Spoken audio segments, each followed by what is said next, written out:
On Make It Personal, we talk about real money and real life.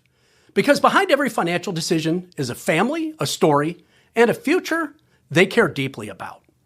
In this special series, Real Families, Real Advisors, Real Advice, we share real planning stories told by the advisors who help guide the family through some of their most important decisions. You can be successful and still feel unorganized. You can have advisors and still feel unsure. You can be doing well and still wonder, if something happens to me, is everything actually okay? Today's story is about turning that uncertainty into clarity. I'm joined by Anthony Ulloa, a Mutual of Omaha advisor, to share one of those stories. Before we get into the story, Anthony, would you tell me a little bit about your practice and the clients that you serve? Sure, Mark. Well, I work with a lot of various clients, typically mostly business owners and professionals. We work with small businesses, mom and pop shops, maybe a few employees, up to some larger corporations that maybe have 6,000 employees.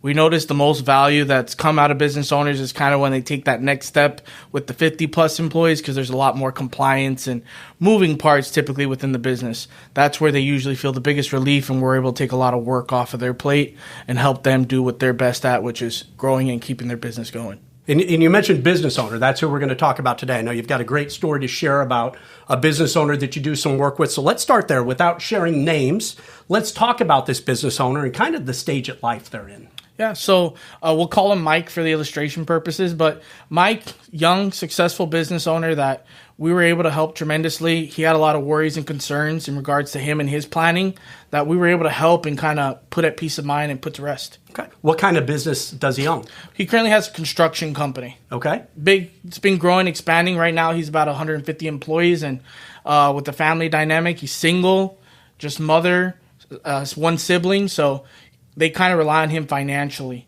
Okay. How did you meet Mike? Well, we met Mike when we were actually hunting and fishing, which we do periodically, just casually, just talking about regular things and maybe some barbecues in the evening. We were able to chit-chat, and then as we were able to learn a little bit about some questions and concerns that came up, him knowing a little bit of the line of work that I do, we were able to find some solutions for him that kind of furthered him into the planning process. Okay. Let's talk about that. Let's dig in. When you first met him, obviously it was social. Then it turned to business. So when that conversation first turned to business, what was it that mattered most to Mike at that point? The biggest thing I would say with Mike was that he wanted to make sure things were structured. So even if you took him out of the picture, everything was still going to run smoothly and cleanly. Because like you said, the family relied on him financially. And he also was planning to expand on other ventures as well. So he wanted to make sure everything ran accordingly with where he's at today. Okay. From Mike's vantage point when you met him, what did the situation look like from his perspective? Mike, like I said, he had a lot on his plate, a lot of stressful things in regards to like I got these stuffs with these types of insurances, and I want to expand, I want to use my funds accordingly, I want to be able to buy this or that, and etc. So we were showing a roadmap of how to do that efficiently. We're not tax heavy on some of these advances, but in addition also accumulating while he's still growing. Okay. What was it that ultimately brought him in for the conversation? What got him off zero to come talk to you? I would say the biggest thing was like showing him the example of how we can help, just not in regards to here, get some risk mitigation, some insurance, and maybe, hey, yeah, let me manage some funds, but showing him on a high level, like we're going to look at cash flow, look at the risk mitigation, look at the investments, look at the expansion plans and the tax strategy. So looking at it from all levels, and then kind of looking at more at the solutions and the problems that we're looking at, and then going backwards from there instead of just trying to push something that maybe not been a good fit. Okay. Well, it sounds like, as with many small business owners, a lot going on. What was it ultimately that he was most concerned or most worried about in those initial conversations? The biggest concern was, like I said, he's trying to expand, so he's trying to occupy his time with another expansion in his business, so he wanted to make sure everything was fine and steady with his biggest project right now. But in addition to that, he said if, God forbid, something happened to him and he prematurely, he wants to make sure the business is in good standing, nobody's left with the mountain of debt and complex problems, because he does have an extensive business and there's a lot of moving parts, and he makes sure that his family's okay. That was one of the biggest things. Okay. So when you sat down, you had that initial conversation, you learned more about the business, you learned more about Mike. Clarity, reassurance, direction. If you had to narrow it down to one of those three, what is it that he needed most at that point in time? A biggest thing was clarity. I would say that was the biggest part. The first part meeting was him. Was he's like, I've never seen everything just laid out on one page. We made it simple, easy to see visually, so he could see what he had going on. I mean, he had, like I said, a lot of moving parts, so we were able to get all the data where he was able to see it, and then from there, we were able to get the desires and then really form a plan to that direction. What did it take ultimately to get him to slow down and let you do all that for him? Well, one of them was kind of showing him the pieces and the integration between that and how that works. So him kind of seeing, okay, we got this one solution, and kind of setting expectations of, okay, we need to do this, we need to do that, we need to do that. And in that aspect, like there's an expression, how do you eat an elephant? It's one bite at a time. So kind of showing him, hey, this is not going to be a one-time meeting, or we'll be done by 6 months with what you got going on. This is going to be integral that we're going to be doing for the next year, probably 2 years, to get you where you want to be. Okay. What was the first thing you'd say that you helped him understand differently? The biggest thing to help understand is where he was at today, because he always had an idea, but he didn't really know. So that was one of the biggest things, where if something were happening to him today, this is where you fall. Okay. And then that's where we're able to see where we can help and implement and add value, so we can go to where you are today to where you want to be. Okay. And his reality coming into that initial conversation, or his perspective in the reality, was there that big of a gap? There was a pretty big gap. Okay. Like I said, he had so many moving parts, and he just thought that his family would know how to do those things. So when we actually brought the family in, they didn't even know about certain parts of it. They're like, I have no idea what you're talking about, Mike. So when that was a kind of clarity of what's going on, now we can actually form a plan and actually have a process of how that's going to happen if, God forbid, something were to happen. Okay. What was the toughest decision he had to make? I guess the toughest decision that he had to make would be kind of just being patient with time to time and understanding on the growth side.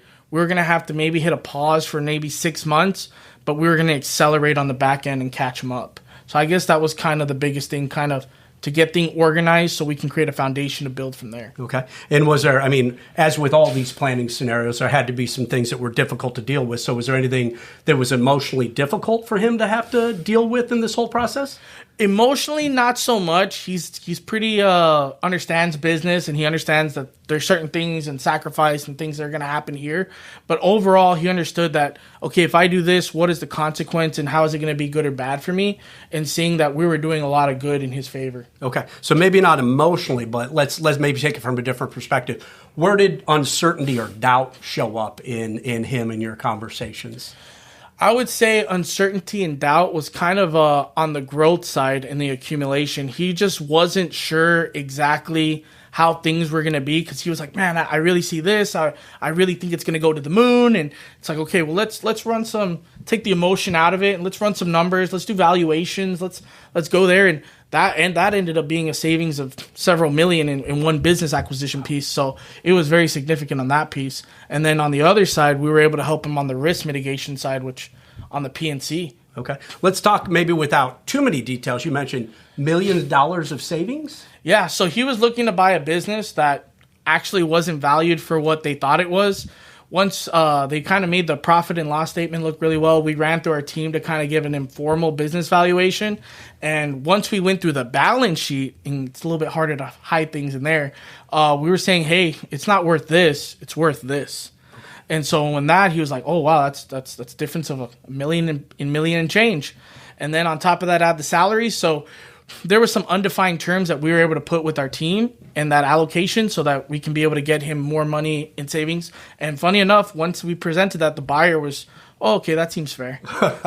So I was going to ask, what was the moment when things started to click for him? I imagine experiences like that where you show him savings of millions of dollars kind of immediately builds trust and opened his eyes to what you could do for him. That was one big aspect, but another big aspect was when we were just kind of reallocating some of his assets, he saw his net worth jump by 15-20%, which then helped him a lot on some of the advancements in what he wanted to do in expansion, which means he's able to loan more to be able to do more what he wanted to do. Wow. Now, you mentioned team.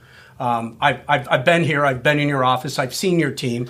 I hear the team you're describing is bigger than maybe who's physically located here in McAllen, Texas. Who is that team that you talk about? So, I mean, some of the team is with some of the investment managers that we work with like Clark Capital. They do great when they're able to analyze contracts. We have like attorneys that we're able to do on the MA mergers and acquisitions that we're able to review things. And then on top of that, just also our planning team, which is like myself and some other advisors that I work with that kind of review my eyes. Like I said, through multiple advisors, we have the greatest success. So sometimes multiple eyes catch things. And so through that, we were able to give the most value to the client. Awesome. Now, once some of these decisions and big money decisions, ultimately, maybe not decisions, but big money you're starting to show, move things around, how did it shift his mindset once he started seeing some of those things happen? It was pretty easy in the mind shift side. I mean, we talked about one aspect where he was insured as a landscaping company. Okay. And I'm like, man, you don't even have a lawnmower, Mike. So it's like, what are we doing here? So it's like, when we were able to do that, we were able to, save him from heartache and headache later down the line. If God forbid something were to happen, insurance company could say, well, this wasn't a landscaping incident. We were able to do that. And on top of that, we were able to give him tremendous savings because, I mean, he's already paying for our time and our advice. We're already working on it. We were able to save him about $70,000 on that cost for his general liability, workman's comp, insurance on that side of the business. That happens every day, doesn't it? Yeah. $70,000 you're able to save by just paying attention to details is what it sounds like. Yeah, it was a huge savings for him, and he's properly protected now. So yeah, and so overall, you mentioned, I mean, obviously there's some services, there's some products, but there's ultimately a plan that you've got in place for Mike now. So what did having a plan allow him to do or feel differently about? Well, compared to when he first came with us, where he kind of felt like he had a collection of purchases and random buys, nothing was structured or connected. So he didn't really understand how one could complement the other or work into each other's advantage. Now he has a formed plan where everything's working together, all the ingredients are mixing, and they're going in the direction that he wants to go. Now, sometimes, obviously, that can change as business grows and maybe desires change, but we can pivot accordingly with time. Yeah, I just think about what you've described.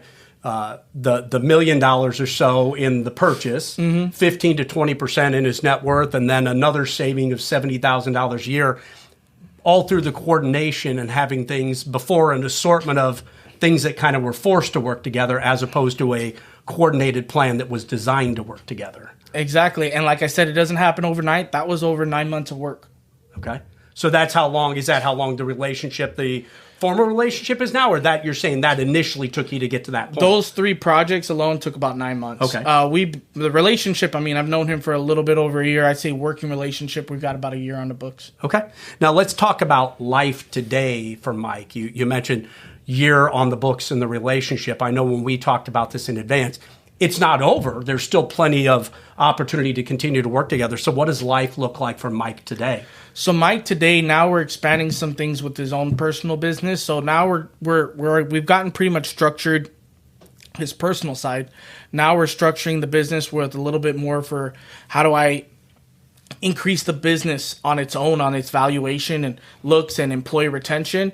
And then in addition to that, he's got a new acquisition. So how do we do that so that the books look great and make that also stronger in areas that we can improve? Okay, so let me get this straight, Anthony. On the acquisition of the business, we helped him with the valuation, saved him some money there. We showed him how to improve his net worth by 15 to 20%, and even as impressively, freed up $70,000 in P&C premium. Help me understand how you work with Mike to redeploy some of those dollars into his plan. So, Mark, we were able to help Mike in 4 different areas. We were able to first put some protection in play on his personal side that was needed. Then we were able to do some work on his accumulation, build those funds tax-free in a cash value life insurance. Then the third area was able to give him some capital back that he was able to deploy back into his business to keep growing on track that he wants to grow. And then on the fourth area, we were able to put some money into a brokerage account, and that was able to give him some liquidity needs and help with his tax management services and to help alleviate his overall tax burden. Okay. What worries no longer, I'll use the word dominate, and I don't know if it's right with Mike, but going through this process, it seems like you've freed him up to focus on other things. So Maybe talk about that a little bit through the work. Is it these additional acquisitions and stuff that he's working on now? He's put other things at ease, therefore he can focus on the business more? Yeah, exactly. So my idea and our goal is basically we become part of your team. So all those plates that you were spinning that you were unsure about and maybe not have the most time for, we can take over and be able to help and delegate and keep you up to pace so you can do what you're really good at, which is growing your business, expanding, getting more clients, which at the end of the day means more money coming in, business expanding, which is overall best objective for your personal financial plan. So letting him do what he's really good at. Okay. And you described your team a moment ago, who you have locally here in your office, the broader network of advisors that you bounce ideas and share best practices with. But I know you also described you're now part of Mike's team. So maybe talk about the other professionals that are part of that now you're part of that group. Well, we basically learn Mike's key people. So whether it's his head office admin that takes care of the payroll and takes care of, hey, renewals are coming up, we communicate with them. In regards to the CPA, when we're looking at taxes, I've got him in touch with an estate attorney. So now we're able to work with that, which kind of was part of my team, but now we're all one team, right? So kind of showing that to make things, we put things in order for the estate planning. So that's how we do, because he's busy doing what he's really good at, and he has his key people, so we kind of click in perfectly to help with that. Okay, so as we kind of get on the backside of it and look at it from that perspective, I opened with the idea of the client being the hero of their financial story. What was it, if you had to boil it down to one decision that kind of makes Mike that hero of his own financial story? What decision did he make that started leading him down that path?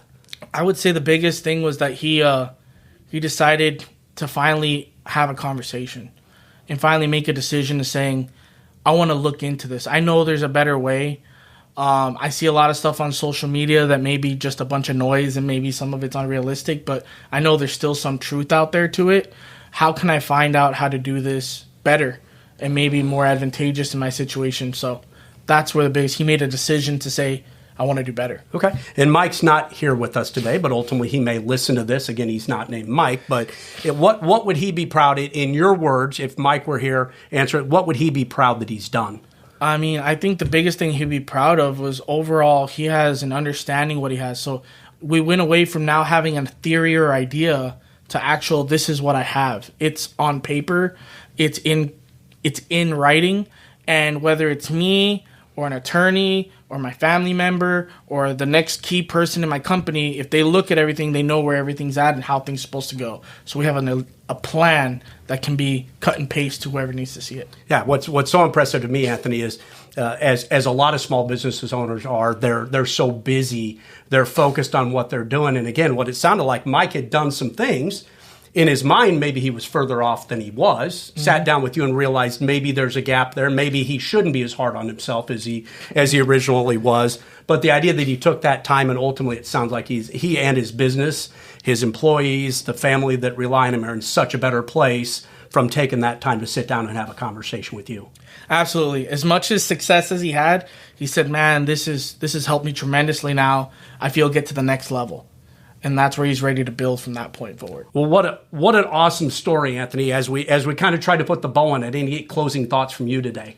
Well, I would tell anybody, again, whatever stage of life that you're in, whether you're talking with us or another professional, just to have the conversation. You'll be surprised what value you may get out of it. You may not be as complex as what I'm talking about here with Mike, but it's going to create the foundation to build from there, and you'll have a lot more peace of mind with it. Awesome. Great. Thank you for sharing. Appreciate you being with us on the show today. In the end, nothing about this story started with the perfect plan. It started with the feeling that something could be better. And the moment that changed everything was the moment action replaced uncertainty. That's how financial plans become personal. Real clients, real advisors, real advice. Thank you for listening to Make It Personal. Make it personal. It's your money, it's your plan, it's your future. This podcast is for educational purposes only and may include references to concepts that have legal and/or tax implications. Mutual of Omaha Investor Services, Inc. does not provide tax or legal advice. Please consult with the appropriate professional regarding your personal situation prior to making any financial decisions. Strategies discussed may not be suitable for everyone. Securities and advisory services offered through Mutual of Omaha Investor Services, Inc., member FINRA SIPC. Mutual of Omaha Advisors is a division of Mutual of Omaha Insurance Company.